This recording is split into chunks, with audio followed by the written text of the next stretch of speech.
Hello everyone, मेरा नाम अरिज आसिफ है और आज की वीडियो का हमारा टॉपिक है कि हमें एक एप्लीकेशन डिप्लॉय करनी है क्यूबरनेटीज़ पे 3 टियर एप्लीकेशन। तो हमारी एप्लीकेशन जो होगी वो होगी पीएचपी की एक एप्लीकेशन, जिसके अंदर हमें चीज़ें रिक्वायर्ड होंगी। वो होगा एक डेटाबेस और एक डेटाबेस मैनेजमेंट टूल। तो एप्लीकेशन हमारी बेसिकली करेगी क्या? तो एप्लीकेशन के अंदर हम लोग अपना डेटा इंसर्ट कर सकते हैं, उसको अपडेट कर सकते हैं, उसको डिलीट कर सकते हैं। तो ये चीज़ें हम लोग अपनी एप्लीकेशन के अंदर कर सकते हैं। और उसके लिए हमें चीज़ें रिक्वायर्ड क्या क्या हैं? सबसे पहले तो हमें डॉकर और क्यूबरनेटीज़ की इंस्टॉलेशन रिक्वायर्ड है, कि हमारे पास मस्ट है कि हमारे पास डॉकर और क्यूबरनेटीज़ की इंस्टॉलेशन हो। अच्छा, तो हमने करना क्या है कि सबसे पहले हम लोगों ने एक पॉड रन करना है क्यूबरनेटीज़ में, जिसके अंदर हम लोग क्या पैरामीटर्स देंगे कि एक डेटाबेस का नेम होगा हमारा, क्योंकि एप्लीकेशन जब हम लोग रन करेंगे उसको उसका डेटा सेव करवाने के लिए हमें एक डेटाबेस रिक्वायर्ड है। तो हम लोगों ने उसको डेटाबेस का नेम पास करना है, उसको यूज़र नेम पास करना है और उसको पासवर्ड पास करना है जो कि डेटाबेस का होगा हमारे। अच्छा, नीचे मैंने चीज़ें मेंशन की हुई हैं कि डेटाबेस का हमारा नेम हमने क्या रखना है, उसका यूज़र कौन सा होगा हमारा, उसका पासवर्ड क्या होगा।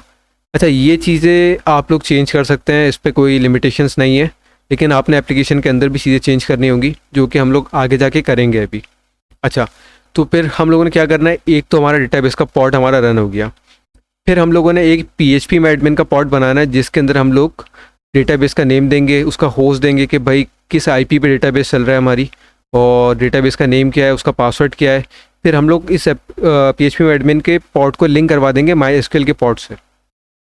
अच्छा, फिर हम लोगों ने क्या करना है, यहाँ पे हमारी दो चीज़ें हो गई कंप्लीट। अब हमारे पास थर्ड स्टेप है, जिसके अंदर हम लोगों ने अपनी पीएचपी की एप्लीकेशन को डॉकराइज करके रिपॉजिटरी पे पुश करना है, उसके बाद क्यूबरनेटीज़ पे पुल करना है, और उसके अंदर हम लोगों को यही पैरामीटर्स यूज़ करने पड़ेंगे जो कि हम लोगों ने पीएचपी में एडमिन के पॉड में यूज़ किए थे, और इसको भी हम लोग लिंक करवा देंगे एसक्यूएल के पॉड से। तो डेटाबेस की एप्लीकेशन है हमारी माई एसक्यूएल, और डेटाबेस मैनेजमेंट के लिए हम लोग जो टूल यूज़ करेंगे वो है पीएचपी में एडमिन। अब यहाँ पर डेटाबेस माई एसक्यूएल की जगह मोंगो डीबी भी हो सकता है, या कोई दूसरा मारिया डीबी, या फिर दूसरे डेटाबेसेस हमारे पास अवेलेबल है मार्केट में, तो हम लोग उनको भी यूज़ कर सकते हैं।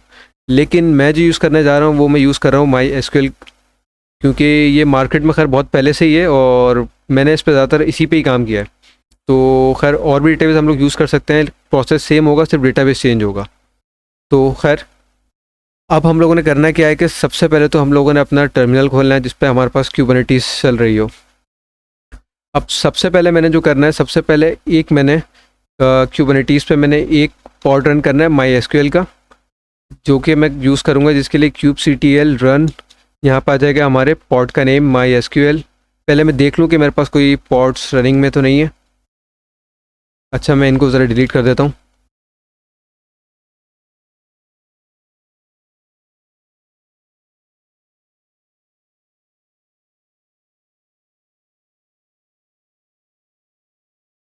तो उसके लिए मैंने कमांड दी kubectl डिलीट पॉड, और उसके बाद पॉड्स का नेम मेरे। तो मेरे पास खैर सब कुछ डिलीट हो चुका है। तो अब हम लोगों ने करना क्या है कि मैं बाकी रिसोर्सेज को भी डिलीट कर देता हूँ। कॉन्फ़िग मैप्स मैंने क्रिएट किए थे, डिलीट कॉन्फ़िग मैप, या हम लोग शॉर्ट में CM भी लिख सकते हैं। उसके लिए db-config, और दूसरा मेरे पास कॉन्फ़िग मैप पहले से क्रिएट हुआ हुआ है, वो है php admin-config। तो अब मैंने सीक्रेट्स को डिलीट करना है।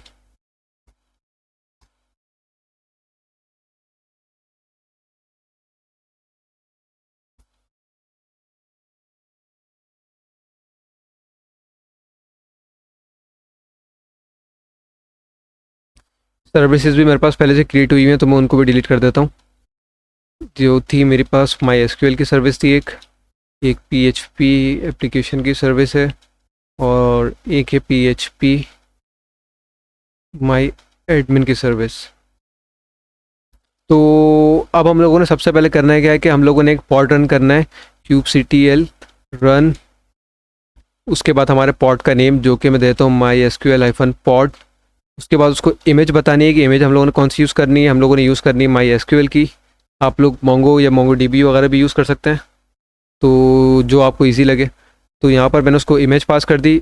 अब मैंने करना है क्या है कि मैंने यहाँ पे एनवायरमेंटल वेरिएबल्स पास करने हैं कुछ माई एसक्यूएल के यूज़र नेम के लिए और पासवर्ड के लिए और डेटाबेस के नेम के लिए हमारे। तो उसके लिए हमने करना क्या है, उसके लिए हम लोगों ने सर्च करना है गूगल पे माई एसक्यूएल डॉकर हब। उससे क्या हुआ कि हम लोग माई एसक्यूएल की डॉकर हब की रिपोजिटरी पे आ जाएंगे, जहाँ पे हम लोगों को इन्वायरमेंटल वेरिएबल्स उसके मिल जाएंगे जो कि हम लोग यूज़ कर सकते हैं अपनी एप्लीकेशन के अंदर। तो अब हम लोगों ने करना क्या है, हम लोगों ने स्क्रॉल डाउन किया, उसके बाद हम लोगों को यहाँ पर दिखेंगे एनवायरमेंटल वेरिएबल्स, जिसके अंदर से हम लोगों ने सिर्फ 2 वेरिएबल्स यूज़ करने हैं, जो कि माई एसक्यूएल डेटाबेस का एक वेरिएबल होगा और एक वेरिएबल होगा माई एसक्यूएल रूट पासवर्ड का। तो पासवर्ड के लिए हम लोग क्रिएट करेंगे सीक्रेट और डेटाबेस के लिए हम लोग कॉन्फिग मैप क्रिएट करेंगे। तो सबसे पहले हम लोग इसको भी मिटा के हम लोग कर लेते हैं कॉन्फिग मैप क्रिएट। उसके लिए kubectl क्रिएट कॉन्फिग मैप, उसके बाद कॉन्फिग मैप का नेम हमारा, जिसको मैं देता हूँ db config। उसके बाद मैं इसको वैल्यू पास करूँगा जो कि मैं डायरेक्टली पास करूँगा। अब यहाँ पे हमारे पास हैं 2 ऑप्शंस। अच्छा, कॉन्फिग मैप हम लोग यूज़ नहीं करते हैं, बेसिकली कॉन्फिग मैप हम लोग इन्वायरमेंटल वेरिएबल्स को स्टोर करने के लिए यूज़ करते हैं, जिससे होता क्या है कि जैसे हमारे पास मल्टीपल एप्लीकेशंस हैं जो कि सेम कॉन्फ़िगरेशन यूज़ कर रही हैं, तो उसके लिए हम लोग करेंगे क्या कि हम लोग एक कॉन्फिग मैप क्रिएट कर लेंगे जिसके अंदर उन वेरिएबल्स को हम लोग पास कर देंगे, फिर अपनी एप्लीकेशन में जाके वहाँ से उसको बता देंगे कि भाई ये वेरिएबल्स हैं कॉन्फिग मैप में, यहाँ से आप उसको गेट कर लो।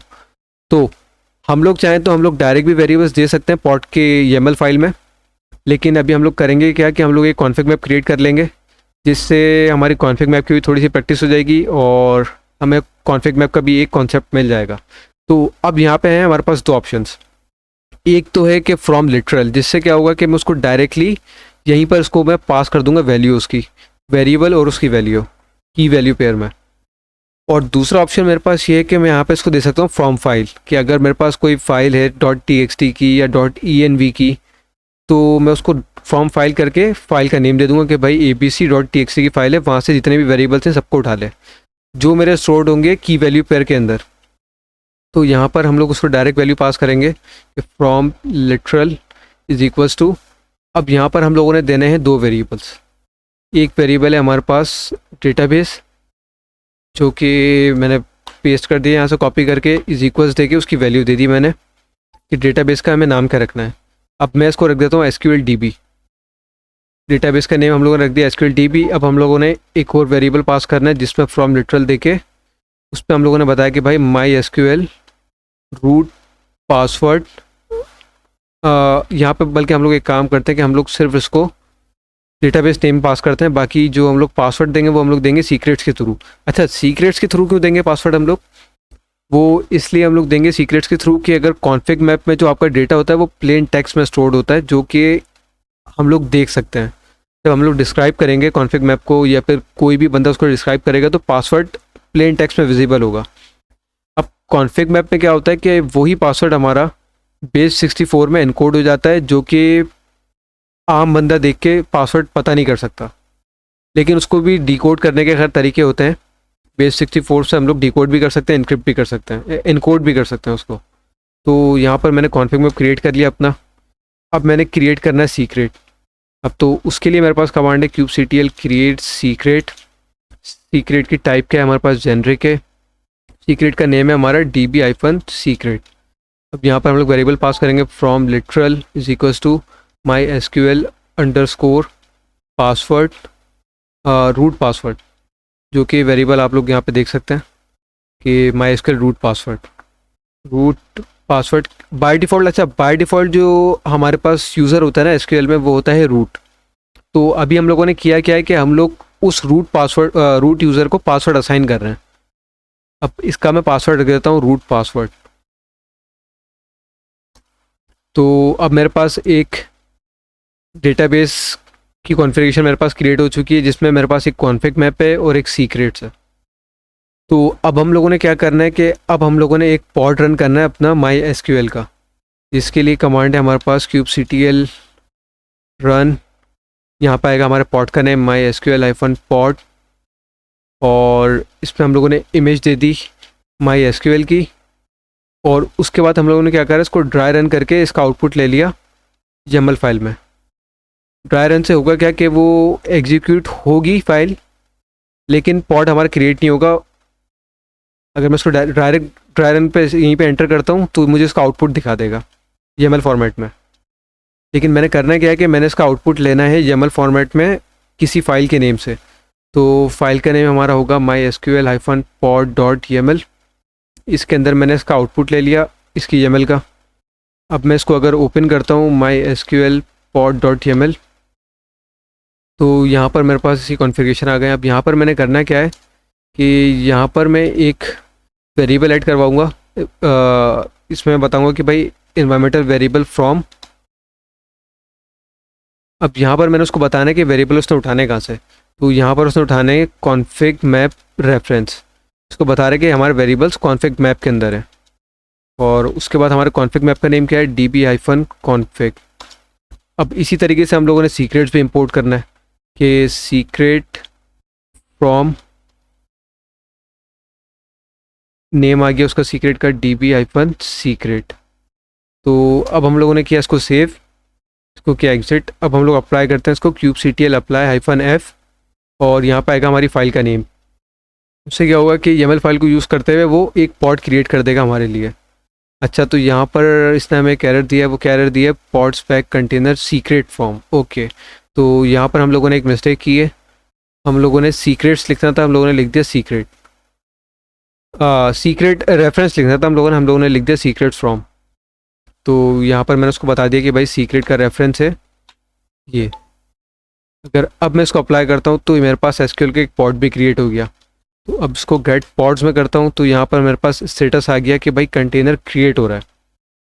तो जब तक ये कंटेनर क्रिएट हो रहा है तब तक हम लोगों ने क्या करना है कि अब हम लोगों ने अपना PHP माई एडमिन का पॉड रन करना है। यहाँ तक हमारे स्टेप्स हो गए सारे। अब हम लोगों ने करना है PHP माई एडमिन का पॉड रन। तो अच्छा, ये फाइल मैं आप लोगों के साथ गिटहब की रिपोजिटरी पे भी शेयर कर दूंगा और डिस्क्रिप्शन में उसका लिंक भी मैं प्रोवाइड कर दूंगा रिपोजिटरी का मेरी। तो यहाँ पर हम लोगों ने क्या करना है, अब जो हम लोगों ने सर्विस क्रिएट की है ना SQL की, उसको एक्सपोज करना है क्लस्टर IP सर्विस पे। फिर उसके बाद हम लोग क्रिएट करेंगे PHP माई एडमिन का पॉड। तो मेरा कंटेनर क्रिएट हो जाइए, जब तक इसकी कॉन्फ़िगरेशन हम लोग क्रिएट कर लेते हैं PHP माई एडमिन की। तो उसके लिए kubectl, मैं ज़रा स्क्रीन को क्लियर कर लूँ, kubectl एक सेकंड। अच्छा, kubectl क्रिएट कॉन्फिग मैप, या शॉर्ट में हम लोग लिख सकते हैं CM। फिर उसके बाद आएगा हमारा कॉन्फिग मैप का नेम। तो इसको मैं देता हूँ PHP admin-config और इसके अंदर हम लोग वैल्यू पास करते हैं from literal is equals to. अब हम लोग क्या करेंगे, अब हम लोग खोलेंगे PHP माई एडमिन की डॉकर हब की रिपोजिटरी। तो उसके लिए मैंने सर्च किया PHP माई एडमिन डॉकर हब और सबसे पहला पेज मेरे पास आ चुका है PHP माई एडमिन की डॉकर हब की रिपोजिटरी का। और मैंने यहाँ से करना क्या है कि यहाँ से मैंने इसके एनवायरमेंटल वेरिएबल्स निकालने हैं। तो हमारे पास इसके अंदर क्या क्या एनवायरमेंटल वेरिएबल्स अवेलेबल हैं। अच्छा, तो इस पे मेरे पास एक है PA में आर्बिट्ररी, जिससे होगा क्या कि अगर मैं इसकी वैल्यू 1 सेट करूँगा तो मुझे ये चीज़ें देनी नहीं पड़ेंगी। मैं उसके GUI पे जाके बाद में जाके चीज़ें प्रोवाइड कर सकता हूँ उसको। लेकिन हम लोगों ने खैर इसको डायरेक्ट ही हम लोग इसको चीज़ें प्रोवाइड कर देते हैं। बाद से बेहतर है हम लोग अभी इसको प्रोवाइड करते हैं। आप लोग बाद में भी कर सकते हैं, इसको भी ट्राई कर सकते हैं। ये भी आप ट्राई करके देखें। इसकी वैल्यू होगी 1, जिससे वो जब GUI इसका ओपन होगा ना तो वो हमसे पूछेगा कि भाई डेटाबेस का नेम क्या है, उसका पासवर्ड क्या है, सब चीज़ें हम लोगों से GUI पे पूछेगा वो। तो हम लोग उसको कमांड लाइन के थ्रू ये चीज़ें इसको पास कर देते हैं कि हमारे डेटाबेस का होस्ट, पोर्ट क्या होगी हमारी, और यूज़र नेम क्या होगा डेटाबेस का, और पासवर्ड क्या होगा। तो अब हम लोगों ने करना क्या है कि ये कमांड में इसको कॉपी कर लेता हूँ और देख लेता हूँ कि मेरा डेटाबेस क्रिएट हुआ या नहीं हुआ। इसमें कोई एरर करके मैं इसको क्लियर कर लेता हूँ kubectl get pods। अच्छा, तो मेरा डेटाबेस अप एंड रनिंग है। अब मैंने करना क्या है कि अब मैंने डेटाबेस को अपने एक्सपोज करना है ताकि मैं होस्ट की IP ले सकूँ उसकी। अब हम लोग उसको एक्सपोज करेंगे, वो करेंगे क्लस्टर IP सर्विस पे। अब क्लस्टर IP सर्विस पे क्यों करेंगे, अगर हम लोग इसको पब्लिकली एक्सपोज करते हैं तो चांसेस है कि अटैकर वगैरह हमारे डेटाबेस में कोई छेड़खानी कर सकते हैं या डेटाबेस पे हमारे अटैक कर सकते हैं, उसको क्रैश कर सकते हैं। उसमें MySQL इंजेक्शन होता है, उसके थ्रू डेटाबेस को हैक कर सकते हैं। तो हम लोग करते क्या है कि हम लोग अपना डेटाबेस जो होता है ना वो बाहर पब्लिकली एक्सपोज नहीं करते, तो हम लोग उसको with in the cluster expose करेंगे ताकि क्लस्टर के अंदर से एक्सेसिबल हो और क्लस्टर के बाहर से एक्सेसिबल ना हो। तो उसके लिए हमारे पास कमांड है kubectl एक्सपोज पॉड, और यहाँ पे हमारा पॉड का नेम जो कि MySQL पॉड है। उसके बाद हम लोगों ने इसको देना है पोर्ट। पोर्ट इसको हम लोग ये जो पोर्ट है हमारा वो है क्लस्टर आईपी का पोर्ट, ये हम लोग कुछ भी दे सकते हैं। तो मैं इसको दे देता हूँ 3306, और जो हमारा टारगेट पोर्ट है जिस पे हमारा कंटेनर चल रहा है, अच्छा बाय डिफ़ॉल्ट जो MySQL का कंटेनर चलता है वो चलता है 3306 पोर्ट पे, तो मैं क्लस्टर आईपी का पोर्ट भी यही दे रहा हूँ और टारगेट पोर्ट भी मैं सेम दे रहा हूँ उसको। तो यहाँ से मेरी एक सर्विस क्रिएट हो चुकी है, गेट एसवीसी मैंने किया, तो मेरे पास सर्विस उसकी आ चुकी है जिसकी आईपी भी मेरे पास शो हो रही है अभी। अच्छा, तो अब हम लोगों ने करना क्या है कि हम लोग इसके लिए एक कॉन्फ़िग मैप क्रिएट कर रहे थे जिसके अंदर हम लोगों ने वैल्यूज़ पास करनी है कि इसका होस्ट क्या है। सबसे पहले होस्ट आ गया हमारे पास, होस्ट इज इक्वल्स टू, यहाँ पे आ जाएगी हमारी क्लस्टर आईपी की जो सर्विस है हमारी उसकी आईपी। तो यहाँ से मैंने उसकी आईपी कॉपी करी, यहाँ पर उसको पेस्ट कर दिया। अब मैंने क्या करना है, अब मैंने एक और वेरिएबल पास करना है, from literal is equals to, अब यहाँ पे मैंने उसको पोर्ट बताना है कि किस पोर्ट पे मेरी एप्लीकेशन रन हो रही है MySQL की। तो पोर्ट है हमारे पास 3306। अब हम लोगों ने क्या बताना है, हम लोगों ने अब यूज़र नेम पासवर्ड बताना है जो कि हम लोग सीक्रेट्स के थ्रू पास करेंगे इसमें। तो मैं कॉन्फ़िग मैप को क्रिएट कर लेता हूँ। अब मैंने क्रिएट करना है एक सीक्रेट, क्रिएट सीक्रेट, टाइप आ गई उसकी जेनरिक, उसका नाम दे दिया हम लोगों ने PHP admin -secret, उसकी वैल्यूज़ पास करनी है हम लोगों ने, from literal is equals to, यहाँ से हम लोगों ने करना है उसको एक तो यूज़र नेम पास करना है और एक पासवर्ड पास करना है। तो PM_user is equals to, user था हमारा रूट, और from literal is equals to PM_password is equals to, password था हमारा रूट पासवर्ड। तो यहाँ पर हमारे पास एक सीक्रेट भी क्रिएट हो चुका है। तो अब हम लोगों ने करना क्या है कि हमारे पास PHP एडमिन की एप्लीकेशन भी रनिंग स्टेट में आ चुकी है। हम लोगों ने इसके सीक्रेट्स और कॉन्फ़िग मैप क्रिएट करा है, अब हम लोगों को एप्लीकेशन क्रिएट करनी है इसका पॉड रन करना है। तो अब मैं करूँगा क्या कि इसकी मैं ड्राई रन करके इसका आउटपुट ले लूँगा YAML फाइल में, kubectl run php admin -pod, उसको इमेज दे दी हम लोगों ने, image is equals to PHP my admin उसकी इमेज है जो कि हम लोग यूज़ करेंगे। उसको ड्राई रन करके हम लोग आउटपुट ले लेंगे YAML फाइल में। इसको हम नाम देते हैं PHP admin.yaml। अब हम लोग अपनी YAML फाइल खोलते हैं PHP admin की, और इसके अंदर हम लोग कॉन्फ़िग मैप और सीक्रेट्स को ऐड कर देते हैं। इसमें हम लोग बताएंगे भाई इन्वायरमेंटल वेरिएबल्स फ्रॉम, अब यहाँ पे उसको बताएंगे कि कॉन्फ़िग मैप रेफरेंस, उसका नेम क्या है कॉन्फ़िग मैप का हमारे, माई PHP admin -config। अब यहाँ पे हम लोगों ने सीक्रेट्स पास करना है, सीक्रेट रेफरेंस, नेम आ गया हमारे सीक्रेट का PHP admin -secret, इसको कर दिया अब हम लोगों ने सेव। अच्छा, सीक्रेट्स का हमारा नाम था PHP admin secret, इसका नाम था PHP admin config, ठीक है। तो अब हम लोग इसको अप्लाई कर लेते हैं, kubectl apply -f PHP admin.yaml। अब मेरे पास PHP admin का पॉड भी क्रिएट हो चुका है, गेट पॉड्स, और रनिंग स्टेट में भी आ गया वो। अब हम लोगों ने क्या करना है, अब हम लोगों ने PHP admin के पॉड को एक्सपोज करना है नोट पोर्ट की सर्विस पे।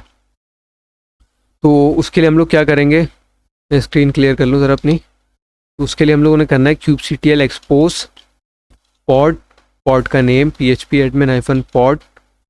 अब यहाँ पर हम लोग उसको बताएंगे टाइप क्या है हमारी सर्विस की, जो कि है नोट पोर्ट। अब नोट पोर्ट की सर्विस बेसिकली क्या करती है कि वो जो हमारे क्यूबरनेटीज़ के नोड्स हैं ना उसके बाहर एक्सपोज कर देती है हमारी एप्लीकेशन को, जिससे हम लोग अपनी क्लस्टर के बाहर से भी अपनी एप्लीकेशन को एक्सेस कर सकते हैं। तो हम लोगों ने उसको टाइप दे दी। अब हम लोगों ने उसको बताना है पोर्ट क्या है, जिस पोर्ट जो कि क्लस्टर आईपी पोर्ट होगा, क्योंकि नोड पोर्ट सर्विस जो है वो अपनी बैकएंड पे क्लस्टर आईपी सर्विस को ही यूज़ करती है, उसको एक्सटेंड करके वो बन जाती है नोड पोर्ट सर्विस। तो यहाँ पर हमने उसको पोर्ट दे दिया कोई सा भी, जो कि हम लोग देते हैं 8099। अब हम लोगों ने उसको बताना है टारगेट पोर्ट। टारगेट पोर्ट हमारा क्या होगा पी एच पी एडमिन का, ये हम लोग देख सकते हैं पी एच पी एडमिन की डॉक्यूमेंटेशन में। तो यहाँ पे अगर आप लोग देखें तो यहाँ पर पोर्ट 80 यूज़ कर रहा है वो। तो हम लोग उसको पोर्ट देते हैं पोर्ट 80। और सर्विस का नेम हम लोग क्या देंगे, सर्विस का नेम हम लोग देते हैं इसको P H P admin hyphen service. अब मैं इसको गेट सर्विसेज करता हूँ तो ये मेरे पास एक्सपोज हो चुकी है सर्विस। इसका नोड पोर्ट है मेरे पास ये। अच्छा, नोड पोर्ट की जो रेंज है वो है 32,000 से लेके 30,000 से लेके 32767 तक। तो अब मैं अपनी एप्लीकेशन को एक्सेस करता हूँ अपने ब्राउज़र पे। तो उसके लिए मैं क्या करूँगा, अपनी नोड की आईपी डालूँगा जो कि है 192.168.1.149। तो 192.168.122.149 कॉलिन, उसके बाद हमारा नोड पोर्ट। अच्छा, अब जैसा कि आप लोग देख सकते हैं कि मेरे पास पी एच पी में माई एडमिन की एप्लीकेशन एक्सेस हो चुकी है, और यहाँ पर ये मुझे बता रहा है कि भाई ये रूट यूज़र से कनेक्ट भी हो गई है। तो अब हम लोगों ने करना क्या है कि हम लोगों ने एक डेटाबेस इंपोर्ट करना है इसमें। एसक्यूएल डीबी के अंदर हम लोगों ने एक डेटाबेस इंपोर्ट करना है। मैंने डेटाबेस सेलेक्ट किया अपना, यहाँ से मैंने क्लिक किया इंपोर्ट पे, और यहाँ से मैंने ब्राउज़ किया। तो उससे होगा क्या कि मेरे पास एक डेटाबेस पहले से क्रिएटेड है जिसके अंदर डेटा मौजूद है, तो मैं उसको इंपोर्ट कर रहा हूँ अपनी एप्लीकेशन के यूज़ के लिए। यहाँ से मैंने क्लिक किया इंपोर्ट, तो ये डेटाबेस मेरा इंपोर्ट हो चुका है, उसमें वैल्यूज़ भी आ गई हैं। तो अब हम लोगों ने करना क्या है कि अब हम लोगों ने जो हमारी डॉकर की जो हमारी पीएचपी की एप्लीकेशन थी, इसको कंटेनराइज करके हम लोगों ने अपलोड करना है गिट डॉकर हब पे, और वहाँ से हम लोग उसकी इमेज यूज़ करेंगे क्यूबरनेटीज़ पे। तो यहाँ पर मैं एक टर्मिनल की विंडो खोल लेता हूँ अपनी। अब मैंने यहाँ पर एक डॉकर फाइल लिखनी है जिसके अंदर मैं इमेज कौन सी यूज़ करूँगा, मैं इमेज यूज़ करूँगा पीएचपी अपाचे की। तो यहाँ से मैं सर्च कर लेता हूँ पीएचपी अपाचे डॉकर हब।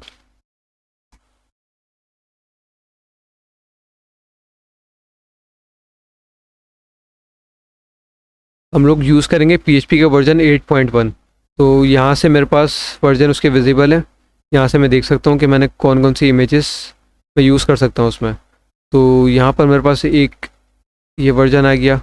तो मैं जो यूज़ करूँगा वो करूँगा 8.1 हाइफन अपाचे की इमेज। तो यहाँ से उसकी मैं बाकी डिटेल्स भी देख सकता हूँ कि मैंने डॉकर फाइल क्रिएट कैसे करनी है। तो हम लोगों ने क्या लिखना है, सबसे पहले मैं दूसरा टर्मिनल खोल लूँ अपना। तो यहाँ पर हमारी डॉकर फाइल मैंने ओपन की हुई है। यहाँ पर मैंने लिखना है from P H P Colin 8.1 hyphen Apache. इसमें क्या हुआ, इसको मैंने बताया कि बेस इमेज जो हम लोगों ने यूज़ करनी है वो करनी है पी एच पी अपाचे की। और उस पर हम लोगों ने करना है क्या है कि हम लोगों ने कॉपी करना है कंटेंट्स करंट डायरेक्टरी से, कहाँ पर यूज़र शेयर, इसका पाथ हम लोग देख लेते हैं कि किस पाथ पे कॉपी होगा, डिफ़ॉल्ट पाथ जो होता है उसका।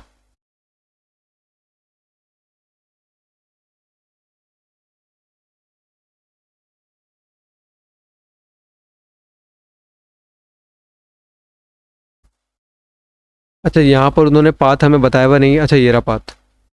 तो ये आ गया हमारा पाथ वार www.html पे।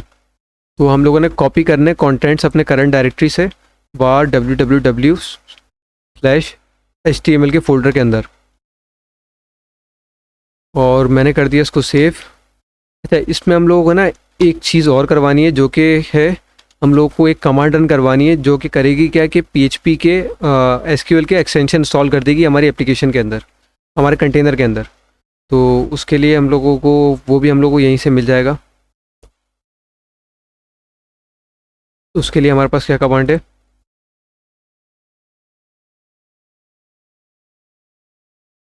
अच्छा यहाँ पे आ गई हमारे पास कमांड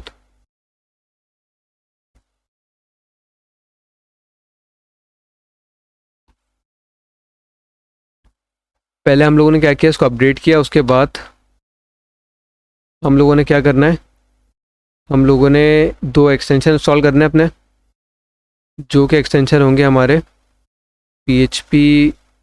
यहाँ से अगर हम लोग देखें इसको तो कॉन्फ़िगर इंस्टॉल किया, आ गया हमारे पास इंस्टॉल की कमांड। इसमें हम लोगों को क्या करना है, माई SQLi का एक्सटेंशन करना है और एक करना है PDO का एक्सटेंशन। और एक्सटेंशन इंस्टॉल करने के बाद हम लोगों ने क्या करना है, इसको अनेबल करना है, PHP ext अनेबल। अब हम लोग यहाँ पे लिख देंगे अपने एक्सटेंशंस का नेम, जो कि माई SQLi और PDO है। इसको हम लोगों ने किया सेव। उसके बाद हम लोगों ने कमांड चलाई डॉकर बिल्ड -t। और उससे पहले हम लोगों ने करना क्या है कि हम लोगों ने अपनी डॉकर हब की रिपोजिटरी पे जाना है और यहाँ पर एक रेपो क्रिएट करनी है हम लोगों ने, जिसका नेम हम लोग कुछ भी दे सकते हैं XYZ। तो मैं इसको देता हूँ माई PHP ऐप और इसको मैं कर लेता हूँ क्रिएट। तो अब जब मैं अपनी फाइल बिल्ड करूँगा डॉकर की, तो उसके अंदर जो मैं उसको टैग दूंगा वो दूंगा aries/php my app। तो यहाँ पर मैंने उसको अपना टैग दे दिया और उसको बता दिया डॉट कि हमारी डॉकर फाइल करंट डायरेक्टरी के अंदर है। अब हमारी डॉकर फाइल बिल्ड होना शुरू हो गई है, जो कि 1 से 2 मिनट लेगी बिल्ड होने में मैक्सिमम।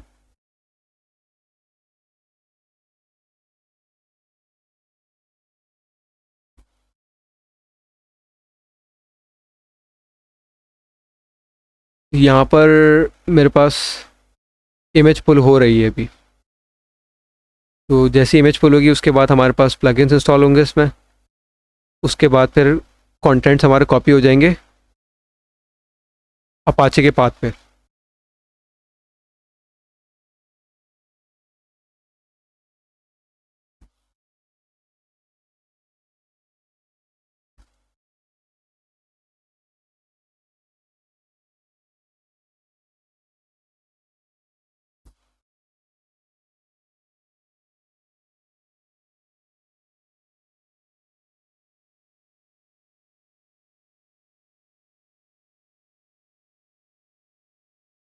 अब ये हमारे पास रन वाली जो हम लोगों ने कमांड, जो हम लोगों ने रन के थ्रू कमांड चलाई थी, apt अपडेट की और डॉकर PHP एक्सटेंशन इंस्टॉल माई SQLi PDO और दूसरे एक्सटेंशन के जो हम लोगों ने उसको अनेबल करवा दिया था बाद में। तो यहाँ पर हमारी डॉकर की इमेज भी बिल्ड हो गई है। अगर मैं डॉकर इमेज ls करूँ तो यहाँ पर मेरे पास दिखा रहा है कि भाई इस नाम से एक इमेज बिल्ड हो गई है।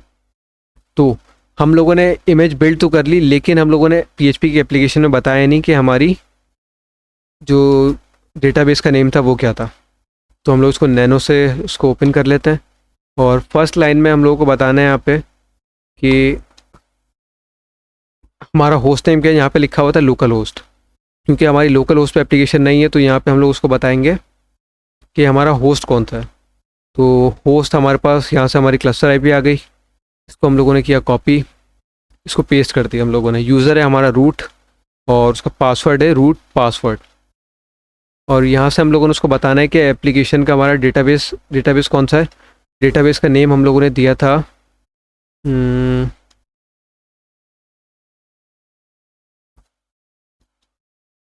Describe config map db-config। तो यहाँ पे हम लोगों ने डेटाबेस का नाम दिया था इसको SQLDB। यहाँ से भी मैं इसको देता हूँ SQLDB डेटाबेस का नाम और उसको मैंने किया सेव, उसको किया एग्जिट। अब मैं अपनी डॉकर फाइल वापसी से बिल्ड कर लेता हूँ, जो कि बहुत जल्द हो जाएगी हमारे पास, क्योंकि ये FS लेयर्स पे काम करता है। उसमें होगा क्या कि जैसे भी आप कोई एक चीज़ एडिट करते हो तो सिर्फ वही चीज़ अपडेट होगी, वो पूरा प्रोसेस वापसी से नहीं चलेगा। तो यहाँ पर मैंने उसको अपनी इमेज को अपडेट भी कर लिया है। अब मैंने क्या करना है कि अब मैंने आना है वापसी अपनी क्यूबरनेटीज़ पे। यहाँ से मैंने उसको नेम देख लिया कि इमेज का नेम क्या है हमारी। और अगर मैं अपनी डॉकर हब की रिपोजिटरी पे भी जाके देखूँ तो यहाँ पर ये शो नहीं होगी, क्योंकि मैंने उसको पुश नहीं किया इमेज को अभी तक। तो हम लोगों ने अब इसको करना है पुश। तो पुश के लिए हम लोगों ने क्या करना है, हमारे पास जो कमांड है वो ये है कि डॉकर पुश, उसके बाद हमारी इमेज का नेम, उसके बाद हम लोगों ने किया एंटर। तो ये इमेज जो है हमारी वो पुश हो जाएगी हमारी डॉकर हब के रिपोजिटरी पे। जो कि बाद में हम लोग क्यूबरनेटीज़ पे भी यूज़ कर सकते हैं। अच्छा, आप लोगों ने पहले लॉगिन करना पड़ेगा डॉकर पे, नहीं तो ये इमेज पुश नहीं होगी आप लोगों की। उसके लिए कमांड क्या हमारे पास, उसके लिए कमांड है डॉकर लॉगिन। जब आप उस पर एंटर करेंगे तो ये आपको यूज़र नेम पूछेगा, पासवर्ड पूछेगा, क्योंकि मेरे पास पहले से मैंने क्रेडेंशियल उसको दी हुई है तो ये इसने मुझसे पूछा नहीं। तो यहाँ पर मेरी इमेज भी पुश हो गई है मेरी डॉकर अप पे। अब मैंने आना है वापसी अपनी क्यूबरनेटीज़ पे। तो यहाँ से मैंने क्या करना है, अब मैंने इसको पॉड्स भी क्रिएट कर दिए, इसके कॉन्फ़िग मैप भी क्रिएट कर दिए, इसके सीक्रेट्स भी क्रिएट कर दिए हम लोगों ने, और इसकी सर्विसेज भी हम लोगों ने क्रिएट कर दी। अब हम लोगों ने एक पॉड रन करना है PHP माई एडमिन का। तो उसके लिए kubectl रन, यहाँ पे आ जाएगा हमारी PHP ऐप हाइफन पॉड। इसको हम लोगों ने नेम दे दिया। उसमें इमेज हम लोगों ने बतानी है कि भाई जो इमेज हम लोगों ने बिल्ड की थी, इमेज हम लोग वही यूज़ करेंगे। तो इसको हम लोग कर देते हैं रन। अब हम लोगों ने गेट पॉड्स किया तो वो हमारी इमेज से अभी इमेज पुल हो रही होगी अभी हमारी, और जैसी पुल होगी तो वो कंटेनर भी क्रिएट कर देगा। इसको अगर मैं डिस्क्राइब करूँ, PHP ऐप हाइफन पॉड, इसको रिसोर्स टाइप भी बतानी है, डिस्क्राइब पॉड, उसके बाद पॉड का नेम। अच्छा, तो यहाँ पर ये मुझे बता रहा है कि इमेज पुल हो गई है और कंटेनर भी स्टार्ट हो गया मेरा। तो मैं kubectl गेट पॉड्स करता हूँ तो यहाँ पे मेरा कंटेनर रनिंग स्टेट में भी आ गया। अब मैंने करना क्या है, अब मैंने इस पॉड को एक्सपोज करना है नोड पोर्ट सर्विस पे, जिसके लिए मैं यूज़ करूँगा kubectl एक्सपोज पॉड। यहाँ पर आ जाएगा हमारे पॉड का name PHP app hyphen pod, और उसके बाद हम लोगों ने उसको टाइप बतानी है कि सर्विस की टाइप क्या है हमारी, नोड पोर्ट। और पोर्ट हम लोगों ने बताना है कि हमारा पोर्ट जो क्लस्टर IP पोर्ट रखना है वो रखना है 8088 रख लेते हैं हम लोग। और जो टारगेट पोर्ट है हमारा, जिस पे हमारा कंटेनर चल रहा है, वो है हमारा 80। Target hyphen port is equals to 80। और यहाँ पे हम लोग उसको सर्विस का नेम भी दे देते हैं कि PHP ऐप हाइफन SVC। मैं इसको गेट सर्विसेज करता हूँ तो यहाँ पर मेरे पास ये सर्विस एक्सपोज हो चुकी है, जिसका पोर्ट है 30286। तो मैं इसको यहाँ से कॉपी कर लेता हूँ। अब मैंने करना क्या है कि मैंने इसको अपने ब्राउज़र पर एक्सेस करना है अपनी IP दे के 192.168.122.149। उसके बाद हमारा पोर्ट आ गया। तो आप देख सकते हैं कि जो चीज़ें हमारे डेटाबेस में थी, जो डेटा था, वो यहाँ पर हमारे पास आना शुरू हो गया। यहाँ से अगर मैं इसको डिलीट करता हूँ तो ये डिलीट हो गया। अगर मैं इसको यहाँ पर रिफ़्रेश करके चेक करता हूँ तो ये यहाँ से भी डिलीट हो गया। अगर मैं इसको कुछ नई चीज़ क्रिएट करता हूँ उसमें, this application is diploid on Kubernetes, इसको अगर मैं सबमिट करूँ तो ये इंसर्ट भी हो गया। अब मैं इसको वेरीफाई करूँ रिफ़्रेश करके तो ये देख सकते हैं कि यहाँ पर भी डेटाबेस में भी मेरे पास वैल्यू आ गई कि this application is diploid on Kubernetes। मुझे इसको अपडेट करना है, मैं इसको अपडेट भी कर सकता हूँ। दिस वेरी बैड को मैं अपडेट करके कर देता हूँ दिस इज़ वेरी गुड। तो ये अपडेट भी हो रहा है हमारे पास। तो आज हम लोगों ने किया क्या कि हम लोगों ने, मैं एक दफ़ा वापसी इसका आर्किटेक्चर एक्सप्लेन कर देता हूँ। तो हम लोगों ने किया क्या कि हम लोगों ने एक एप्लीकेशन क्रिएट की डेटाबेस की, जिसके अंदर हम लोगों ने उसको पैरामीटर्स पास किए, ये वाले database name, database user, database password. उसके बाद हम लोगों ने PHP माई एडमिन का पॉड रन किया एक, जिसमें हम लोगों ने यही पैरामीटर्स उसमें भी पास कर दिए, लेकिन इसमें एक्स्ट्रा चीज़ें जो हम लोगों ने पास की वो थी होस्ट, जो कि हमारे इस पॉड की IP थी, MySQL पॉड की जो सर्विस क्रिएट की थी हम लोगों ने क्लस्टर IP की, उसकी IP थी। और उसके बाद हम लोगों ने इस पॉड को रन किया तो ये इससे ऑटोमेटिक लिंक हो गया, क्योंकि हम लोगों ने इसको पैरामीटर्स पास कर दिए थे। फिर हम लोगों ने क्या करा कि हमारी जो एप्लीकेशन थी PHP की, उसकी हम लोगों ने लिखी डॉकर फाइल, जिसके अंदर हम लोगों ने इसको बताया कि ये इमेज यूज़ करे, बेस इमेज, और सबसे पहले एक कमांड रन करे apt अपडेट की, उसके बाद एक्सटेंशन इंस्टॉल करे MySQLi और प्रोजेक्ट डेटा ऑब्जेक्ट की। इसकी मुझे फुल फॉर्म सही से मुझे याद नहीं है, PTO की, PTO, अच्छा इसकी फुल फॉर्म है हमारे पास डॉक्यूमेंट ऑब्जेक्ट प्लस, नहीं ये इसकी हमारी P H P data objects.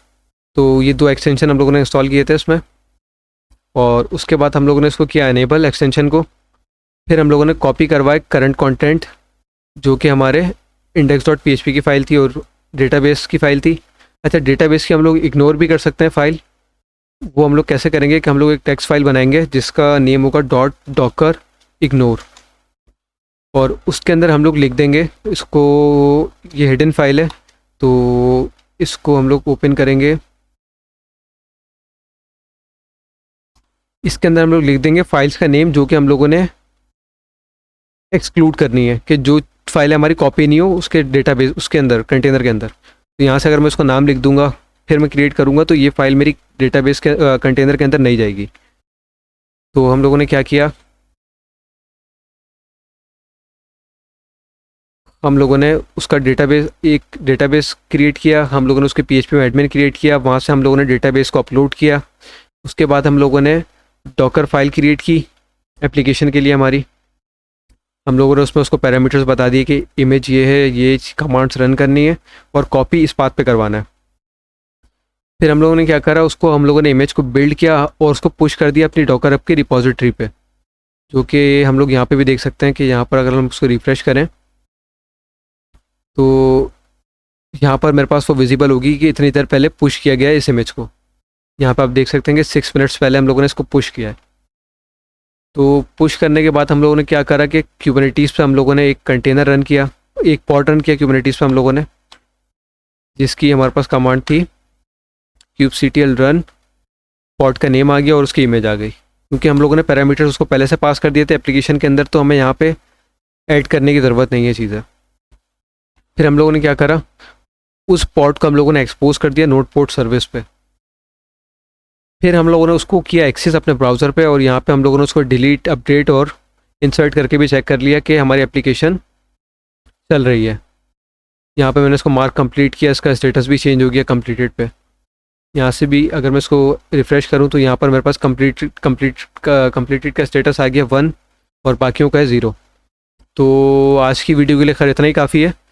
बाकी हम लोग दूसरा प्रोजेक्ट भी करते रहेंगे फ्यूचर में। एक 50 ईयर एप्लीकेशन भी हम लोग नेक्स्ट वीडियो में अपनी डिप्लॉय करेंगे कुबरनेटीज़ पे। तो आज की वीडियो के लिए इतना काफ़ी है। अगर वीडियो पसंद आई हो तो उसको सब्सक्राइब करें चैनल को, वीडियो को भी लाइक करें। फिर मुलाकात होगी अगली वीडियो में। Take care and good bye.